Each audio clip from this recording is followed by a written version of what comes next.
just a disclaimer up front, this might be a little bit of false advertising, but there's no character of Judas in this movie.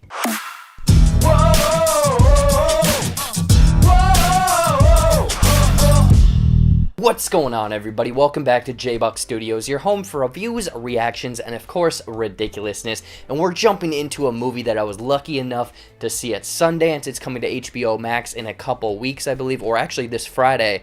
And it is, it's a good one, and it's called Judas and the Black Messiah. Offered a plea deal by the FBI, William O'Neill infiltrates the Illinois chapter of the Black Panther Party to gather intelligence on Chairman Fred Hampton. So is this brand new Daniel Kaluuya, Lakeith Stanfield movie a must-see that might get some awards notice come Oscar season? Let's find out. But before I get into my thoughts, let me know what you thought of Judas and the Black Messiah. Did you like it? Did you hate it? Do you know of this story and the historical aspects to it, and you're very much looking forward to it? I want to know in the comments down below.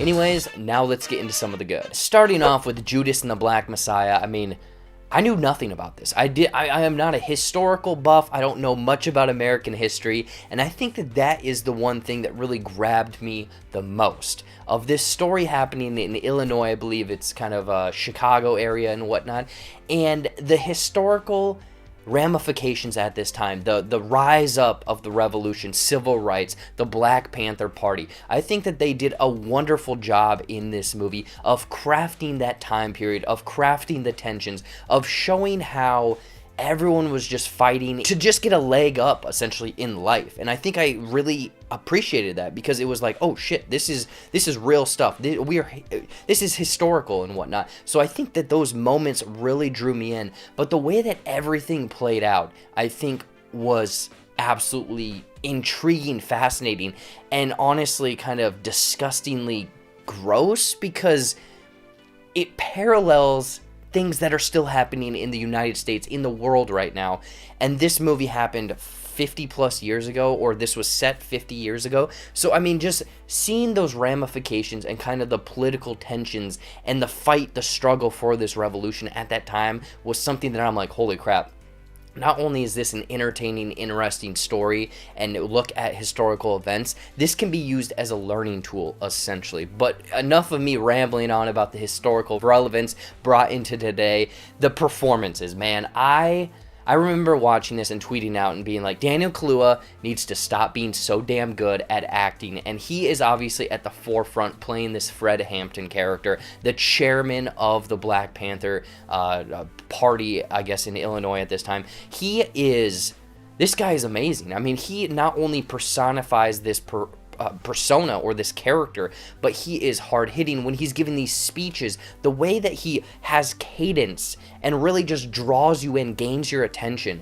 He is absolutely bananas good. I mean, he's going to probably get nominated for an Oscar for this performance. But then adding to not only his performance, because it was kind of like an ensemble cast. We have Jesse Plemons, who's wonderful. Lakeith Stanfield is like this squirrely kind of, guy that's going behind the scenes, playing both parties, very much only looking out for himself, aka or essentially the Judas character. I think that he perfectly portrayed this character, but the way that he played it off just added so much into kind of like, no, I'm here for the fight, but also it's like, no, I need to get my skin out of here because I am just trying to get a leg up again in life. But then Dominique Fishback, I believe it is Fishback, she was a surprise to myself. She added this kind of loving, nurturing, almost subdued performance to dynamic to the Daniel Kaluuya character,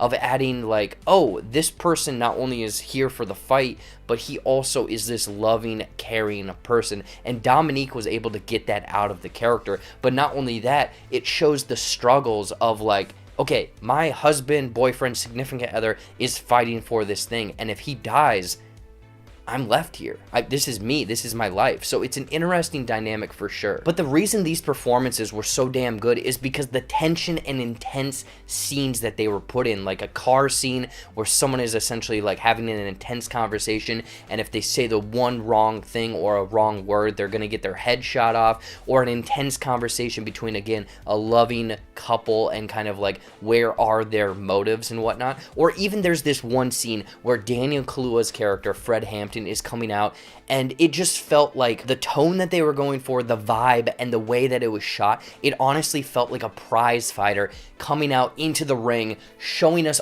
everything he's got and just laying it on the line. And that's another thing that ties in with Daniel Kaluuya, is the way that that scene is structured, but the way that he delivers it is something that is absolutely wonderful here. However, getting into the cons for Judas and the Black Messiah, honestly, it's just a little tiny thing.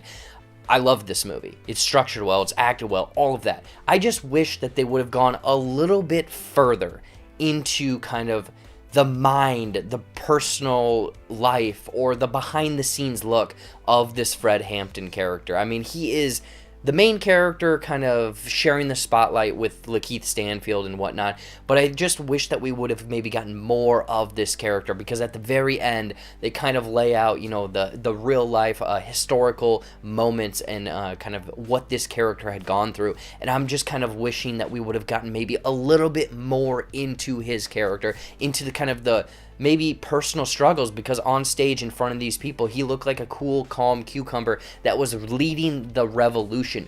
But was that maybe a little fractured behind the scenes? If not, whatever, but I kind of wish we would have maybe seen that. Overall, Judas and the Black Messiah is a must-see movie, especially for Black History Month and the time that we're in. With it featuring historical elements that were interesting, top-notch performances, intense tonal shifts, and scenes that are shot so damn well, plus it having parallels to today, but with a, you know, a nitpick here or there about wanting to be a little bit more into certain characters, I would highly recommend checking out Judas and the Black Messiah. It's coming out this Friday to the movie theaters and HBO Max. Highly recommend checking it out. If anything, for the performances, Daniel Kaluuya, stop being so good. In closing, I'm going to give Judas and the Black Messiah 4.5 out of 5 Black Panthers. So what did you all think of Judas and the Black Messiah? Did you like it? Did you hate it? Are you very much now looking forward to it? Or were you able to see it at Sundance? I want to know in the comments down below.